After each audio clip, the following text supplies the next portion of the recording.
नमस्कार, news for nation देख रहे हैं आप। आपके साथ मैं हूं ऋचा शर्मा। बिहार में विधानसभा चुनाव को लेकर सरगर्मियां काफ़ी बढ़ गई है। ऐसे में कई ऐसे नेता हैं जो सामने आ रहे हैं और बिहार के विकास की बातें कर रहे हैं।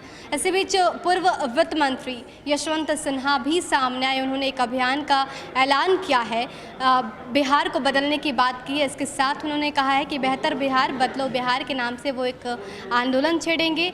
हर हफ्ते बिहार में जो विकास की बातें हैं, किन मुद्दों पर बिहार पिछड़ रहा है, ये सब मुद्दों पर वो लोगों को बताएंगे कि क्या कुछ विकास के लिए किया जा सकता है और किन मुद्दों पर बिहार में विकास नहीं हुआ है। किन कोई ऐसे मुद्दे जो बिहार में सबसे पीछे गए हों, उससे आगे कैसे बढ़ाया जाए, उस पर्टिकुलर क्षेत्र में कैसे आगे काम किया जाए, इन सब पर उन्होंने चर्चा की। इसके साथ उन्होंने कहा है और कुछ ऐसे भी क्षेत्र गिनवाए हैं जहां पर बिहार फिसड्डी साबित हुआ है। उन्होंने कहा है कि सरकार की पूरी कमान हम संभालने वाले हैं, हम चुनाव लड़ेंगे, चुनावी मैदान में उतरने वाले हैं। इसके साथ हम एक गठबंधन भी बनाएंगे। हालांकि उन्होंने ये बातें स्पष्ट नहीं की है कि क्या ये थर्ड फ्रंट होगा, लेकिन उन्होंने कहा है कि लोग जो भी मान सकते हैं, हमारा भविष्य ही तय करेगा कि वाकई ये थर्ड फ्रंट है या फिर कुछ और। लेकिन मैं चुनाव लड़ूंगा और बिहार की हर वो बातें अब होंगी जो नीतीश सरकार से पीछे छूट गई है। क्या कुछ कह रहे हैं यशवंत सिन्हा, आप भी सुनिए।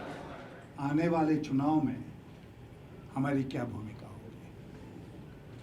मैंने देखा कि न केवल कल बल्कि इसके पहले भी, हालांकि मैंने मीडिया से कोई बात आज तक नहीं की, आज पहली बार मैं आपसे मुखातिब हो रहा हूँ, लेकिन फिर भी कहीं कहीं अटकलें निकलती रही और ये कहा गया कि एक तीसरा फ्रंट हम लोग मिलकर बना रहे हैं, थर्ड फ्रंट।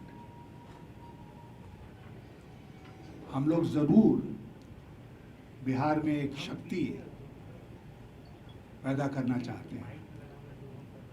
राजनीति में हम सब मिलकर एक शक्ति केंद्र बनाएंगे और भविष्य ही तय करेगा कि हम तीसरे हैं कि दूसरे हैं कि पहले हैं। आप लोगों को कुछ नाम देना होता है, इसलिए थर्ड फ्रंट बहुत प्रचलित है, लेकिन जैसा मैंने आपसे कहा, ये भविष्य तय करेगा। और जहाँ तक चुनाव का सवाल है, तो हम सब मिलकर चुनाव लड़ेंगे। ऐसा नहीं है कि हमको चुनाव से परहेज है। हम चुनाव लड़ेंगे, मजबूती के साथ लड़ेंगे, क्योंकि बिहार को बदलने में और बेहतर बिहार बनाने में यहाँ की सरकार की बड़ी भूमिका होगी। और हम मानते हैं कि जब तक वर्तमान सरकार है, तब तक बिहार को बेहतर नहीं बनाया जा सकता है। और जो बदहाली है बिहार की, उसके लिए सीधे तौर पर वर्तमान सरकार जिम्मेदार है। और इसलिए इस सरकार को हटाना बेहतर बिहार बनाने के क्रम में पहला कदम होगा। इसलिए चुनाव लड़ेंगे, मजबूती से लड़ेंगे और जनता के बीच में वही संदेश लेके जाएंगे जो आज आपके सामने मैं रख रहा हूं। हम लोग भविष्य का एजेंडा बनाने के क्रम में आज के दिन है कि बिहार को बेहतर कैसे बनाएंगे। वो एक खाका आपके सामने रखेंगे समय आने पर, जब वो तैयार हो जाएगा। और उसके साथ ही साथ आने वाले दिनों में हम सबका क्या प्रोग्राम होगा, उसके बारे में भी हम आपको जानकारी देंगे। पार्टी कौन सी होगी? बिहारी होने का जो गर्व था हम सबको, उसको इस बात से ठेस पहुंची है। और इसीलिए जब हम लोग आपस में बात कर रहे थे, तो पहला मुद्दा जो हम लोगों के समक्ष उभर कर आया वो ये था कि बिहार के गर्व को कैसे हम वापस ला सकते हैं, उसके वैभव को, उसके इतिहास जो स्वर्णिम रहा है उसको, और फिर हमारे कई साथियों ने कहा कि ऐसा करने के लिए हमें पटना आना चाहिए, और मैं पिछले 14-15 दिनों से पटने में हूँ।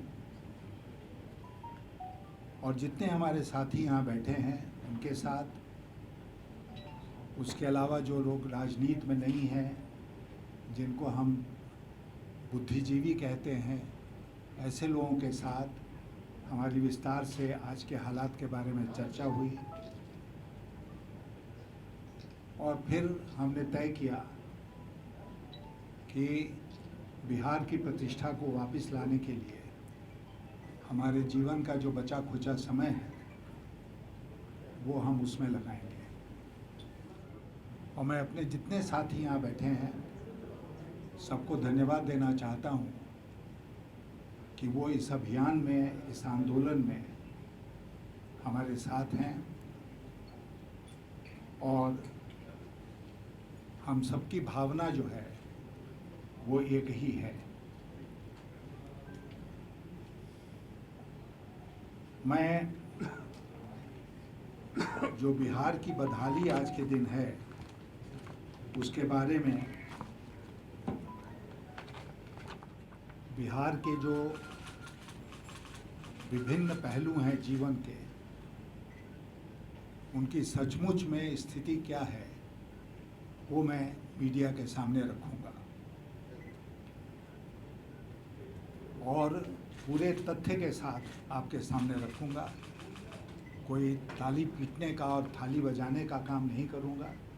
जो तथ्य हैं उसके साथ मैं आपके सामने उन बातों को रखूंगा। लेकिन केवल मिसाल के तौर पर मैं आपसे कहना चाहता हूं, जैसे जो ह्यूमन डेवलपमेंट इंडेक्स होता है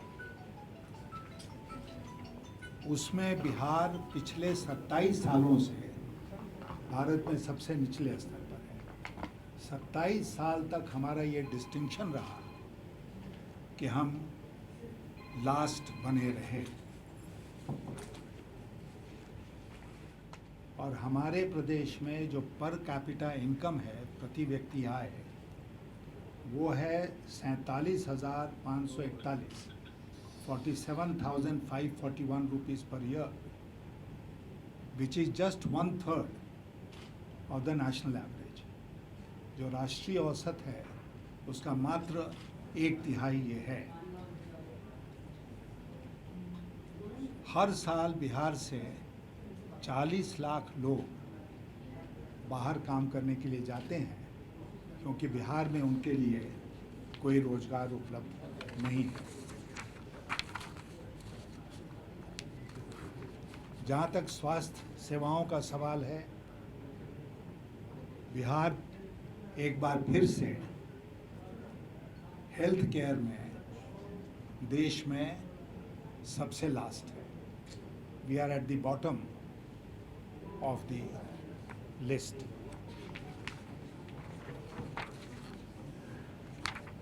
जहाँ तक शिक्षा का सवाल है, Bihar has the lowest proportion of children aged between 5 and 17 attending school। Lowest है 5 से 17 साल के बच्चों की शिक्षा की जो स्थिति है।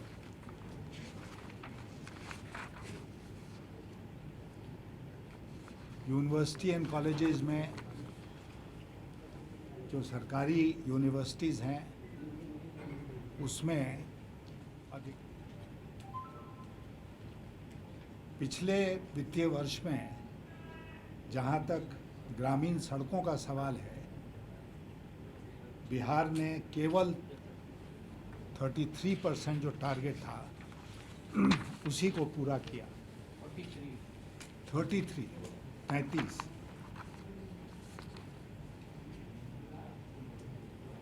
बिहार के जो किसान हैं वो देश के सबसे गरीब किसानों में उनकी गिनती होती है।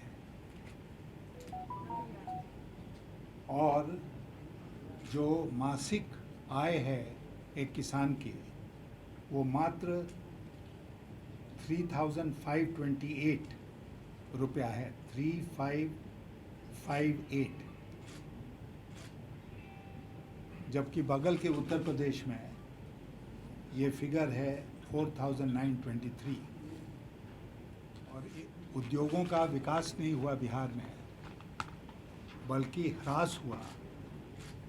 और हम सब जानते हैं कि कैसे एक एक करके उद्योग यहाँ बंद हो गए, विशेषकर जो चीनी उद्योग था वह।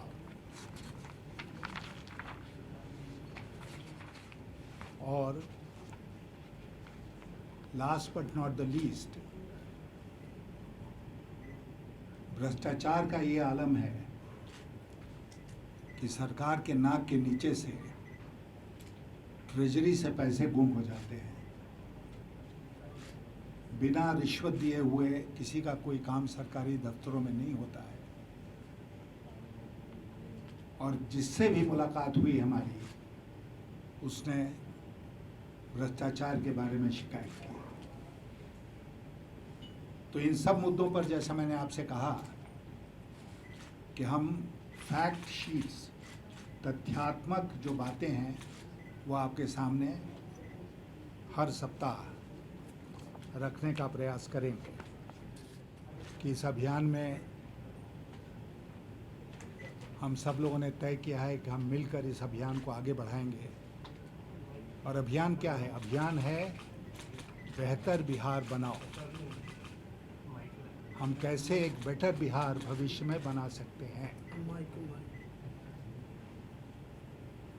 इस पर क्या हुआ? बेहतर बिहार, बदलो बिहार। कौन लोग हैं उनका परिचय दे दीजिए जसवंत जी, दे देता हूँ। अभी जो है आपके वो सब चेहरे आप लोगों के जाने पहचाने हैं। मास्क लगाए इसीलिए हाँ, ठीक है, वो सब पर्दा नशी हैं। अब पर्दा खोल के शक्ल दिखा देंगे आपको। तो